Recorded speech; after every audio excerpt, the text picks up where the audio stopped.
Welcome to Sakshi education. నేను మీ RS Reddy sir. APPSC రీసెంట్లీగా రిఫార్మ్స్ తీసుకొచ్చింది. దాని వలన విద్యార్థులకి ఎటువంటి లాభం చేకూరుతుంది, అవి ఏమైనా మేలు చేస్తాయా? వాస్తవంగా ఏపీపీఎస్సీ గవర్నమెంట్కి చెప్పింది ఏంటి? ప్రిలిమ్స్ మెయిన్స్ అనే రెండు వలన కాలయాపన జరుగుతుంది, ఎక్స్పెండిచర్ అవుతుంది, అదనంగా మాకు చాలా ఖర్చుతో కూడిన వ్యయ ప్రయాస అని చెప్పి దానిలో పేర్కొని వారు గవర్నమెంట్కి ఇచ్చిన నామ్స్లో భాగంగా దాన్ని మనం చర్చిస్తే అది స్టూడెంట్కి ఎట్టి పరిస్థితుల్లో కూడా న్యాయం చేసే విధంగా లేదు అని నేను భావిస్తున్నాను. ఒకసారి చూద్దాం ఏంటి సార్ ఈ విషయం. అదేవిధంగా ఏపీపీఎస్సీ నుంచి స్టూడెంట్స్ నిజంగా కోరుకునే సంస్కరణలు ఏవి? ట్రాన్స్పరెన్సీ కావచ్చు, ఎగ్జామ్ షెడ్యూల్లో ఇన్ టైంలో జరగడం కావచ్చు, ఏవైతే మార్పులు ఉన్నాయో ఇవన్నీ కూడా ఈ వీడియోలో చూద్దాం. చివరి వరకు చూడండి.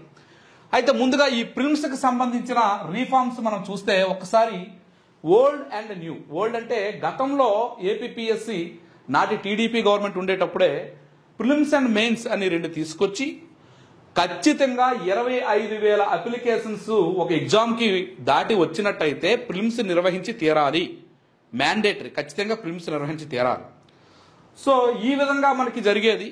అయితే సగటున లక్షల్లో అభ్యర్థులు ఖచ్చితంగా అప్లికేషన్స్ పెడుతున్నారు కొన్ని ఎగ్జామ్స్కి. చిన్న చిన్న ఎగ్జామ్స్ ఏవైతే ఉన్నాయో, degree lecturers, polytechnical lecturers, technical, ఇటువంటి వాటికి చాలా తక్కువ అప్లికేషన్స్ వెళ్ళాయి కనుక వాటి వరకు ప్రిలిమ్స్ అనేది ఉండేది కాదు. ఓన్లీ డైరెక్ట్గా మెయిన్స్నే కంప్యూటర్ బేస్గా నిర్వహించేవారు. అది అందరికీ తెలిసిందే. ఏవైతే ఈ టెక్నికల్ కానివ్వండి, హైయర్ ఎడ్యుకేషన్, ఇటువంటివి ఏంటంటే సపోజ్కి ఒక 20 పోస్టులు ఇచ్చారనుకోండి, 17,000 మంది అప్లికేషన్స్ వచ్చాయి అనుకోండి. 20 పోస్టులకి 17,000 మంది అప్లికేషన్ పెట్టారనుకోండి. ఇక దీనికి ప్రిలిమ్స్ ఎందుకు? ఇలా 25,000 కంటే తక్కువ వచ్చే ప్రతి ఎగ్జామ్కి డైరెక్ట్ మెయిన్స్ నిర్వహించేవారు. ఓకే, కానీ ఏపీపీఎస్సీ ఏం చెప్పింది? ప్రిలిమ్స్ని రద్దు చేస్తూ మాకు ఒక జీవోని ఇవ్వండి అని చెప్తే గవర్నమెంట్ ఏమని జీవో వచ్చింది? ఏవైతే పోస్టులు ఉన్నాయో ఆ పోస్టులకు 200 రెట్లు కంటే ఎక్కువ అప్లికేషన్స్ వస్తే మెయిన్స్ ప్రిలిమ్స్ నిర్వహించండి, ప్రిలిమ్స్ నిర్వహించండి, మెయిన్స్ నిర్వహించండి. సో ఇది జీవోలో ఉన్నది. అయితే ఇక్కడ చిన్న ఒక లాస్ట్లో ఏమని చెప్పారంటే ఏపీపీఎస్సీ ఇండివిజువల్ డెసిషన్స్ కూడా అక్కడ పరిమితం చేశారు. కానీ ఈ వాక్యం అనేది అక్కడ సపోర్ట్ చేయడం లేదు. ఎందుకంటే 200 రెట్లు దాటితే ఖచ్చితంగా ప్రిలిమ్స్ మెయిన్స్ నిర్వహించండి. అయితే అది ఏపీపీఎస్సీ కూడా తన యొక్క ఏదైతే ఇండివిజువల్ కాన్స్టిట్యూషన్ బాడీ కదా దాని పవర్ను ఉపయోగించి మార్పులు చేస్తుందో లేదో మనం వేచి చూడాలి, ఇస్తేనే తెలుస్తుంది.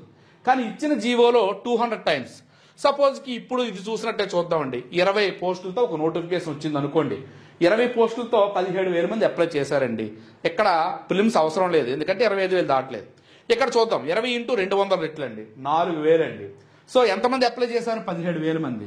4,000 కంటే ఎక్కువ వస్తే ఖచ్చితంగా ఏం చేయాలి? ప్రిలిమ్స్ నిర్వహించాలి. అంటే ఎక్కడ మనం నిర్వహించిన ప్రిలిమ్స్ కూడా ఇప్పుడు ఇచ్చిన జీవోలో ఎక్కడ నిర్వహించాలి కదా, 200 రెట్ల కంటే ఎక్కువ అంటే. ఒకసారి ఆలోచించారా? మరి ఏపీపీఎస్సీకి ఉండే సూపర్ పవర్ ద్వారా ఏం చేస్తుందో మనం ఆలోచించాలి. ఇంకో విషయం ఏంటంటే సగటున ఆంధ్రప్రదేశ్లో ఎండోమెంటే ఉందండి. 100 పోస్టులు వచ్చినా 1,00,000 మంది ఖచ్చితంగా అప్లై చేస్తారండి. 100 పోస్టులు వచ్చినా ఓకే, కానీ 100 × 200 20,000 అండి. ఎక్కువ వస్తాయి లేదా? వస్తాయి. సో మరి గ్రూప్ 2 లాంటి దానికైతే మినిమం 4 లక్షల మంది అప్లై చేస్తున్నారు కదా. 1000 పోస్టులతో గ్రూప్ 2 నోటిఫికేషన్ వచ్చిందండి. × 200 అండి, 2 లక్షలు అండి సపోజ్కి. కానీ 4 లక్షల అప్లికేషన్స్ వస్తున్నాయి కదా.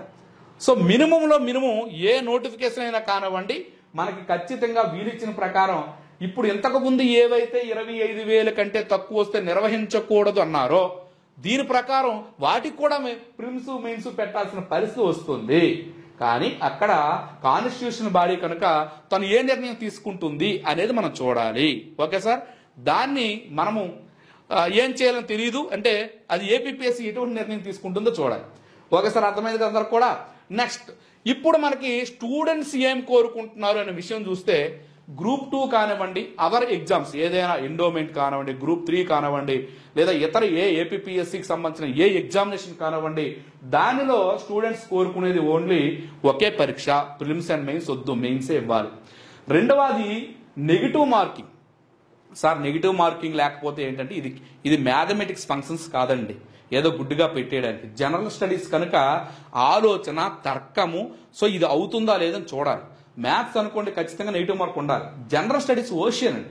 సో దాన్ని కొన్నిసార్లు ఆలోచించి కూడా పెట్టాలి. ఈ రోజు స్టేట్మెంట్స్ అన్నీ వస్తున్నాయి, అక్కడ ఖచ్చితంగా నెగిటివ్లోకి వెళ్ళిపోవడం జరుగుతుంది. పక్క ఉండే తెలంగాణలో అది లేదు కదా, అందువలన నెగిటివ్ మార్కింగ్ కూడా ఇక జనరల్ స్టడీస్ ఓరియంటేషన్కి అవసరం లేదు.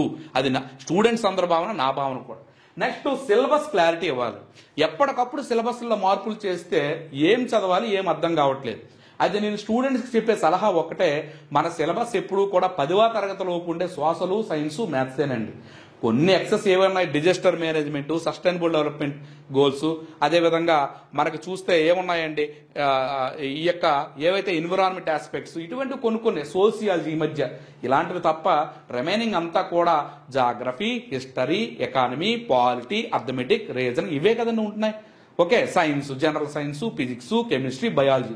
సో అందువల్ల మీరు ముందుగా మీ తొలి అడుగుగా ప్రయాణం చేస్తూ మెయిన్ ఎకానమీ, పాలిటీ, హిస్టరీ పైన మంచిగా ప్రిపరేషన్ చేయండి నోటిఫికేషన్ వచ్చినంత వరకు.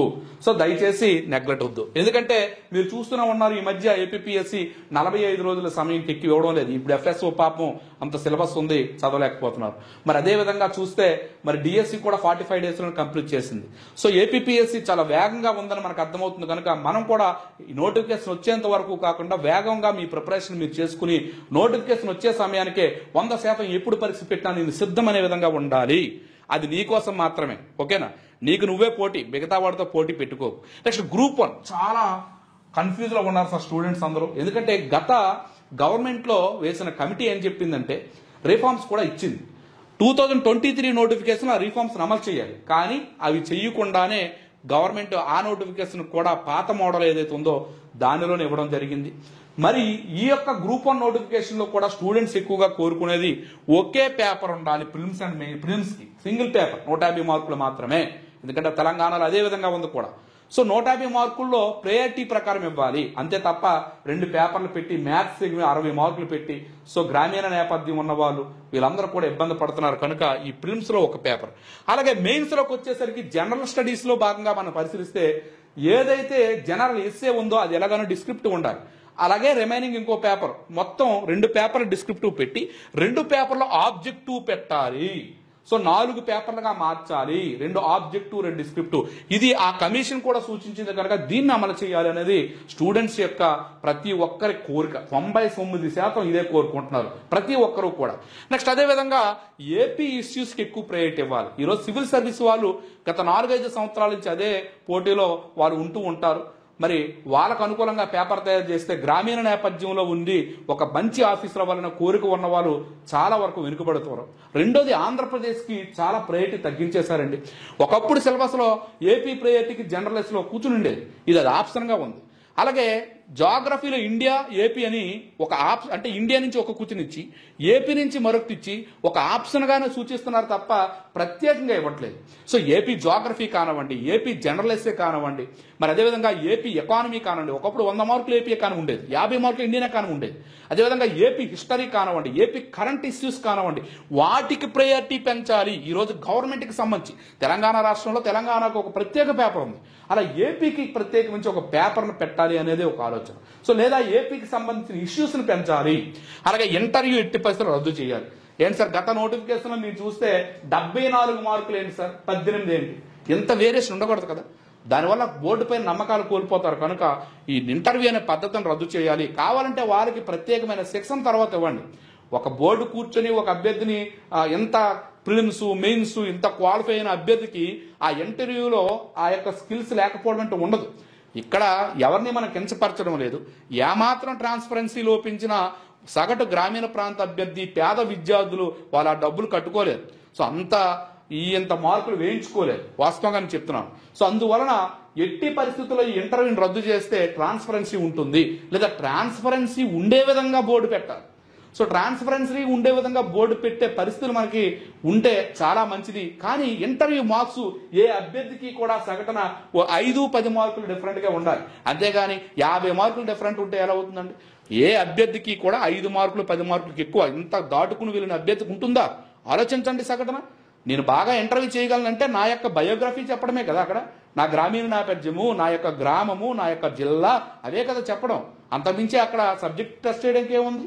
సో అందులో 5 నుంచి 10 మార్కులకు ఎక్కువ తేడా లేకుండా చేయాలి. ఇటువంటి రిఫార్మ్స్ని స్టూడెంట్స్ అందరూ కోరుకుంటున్నారు కనుక సగటు కమిషన్ చైర్మన్ గారికి విద్యార్థులందరి తరపున మీకు నమస్కరిస్తున్నాం. అదేవిధంగా ప్రభుత్వానికి కూడా విన్నపిస్తున్నాము. అందరూ దయచేసి గ్రామీణ నేపథ్యం ఉండే ప్రతి విద్యార్థికి న్యాయం కలిగే విధంగా, ట్రాన్స్పరెన్సీ పెరిగే విధంగా ఈ యొక్క ఏదైతే పరీక్ష ఉందో ఆ పరీక్ష నిర్వహణ చేయాలని కోరుతూ ఈ యొక్క ఆంధ్రప్రదేశ్ గ్రామీణ మరి అదేవిధంగా నిరుద్యోగ అందరి తరపున విన్నవించుకుంటున్నాం. Thank you. మీ ఆర్ఎస్ రెడ్డి సార్.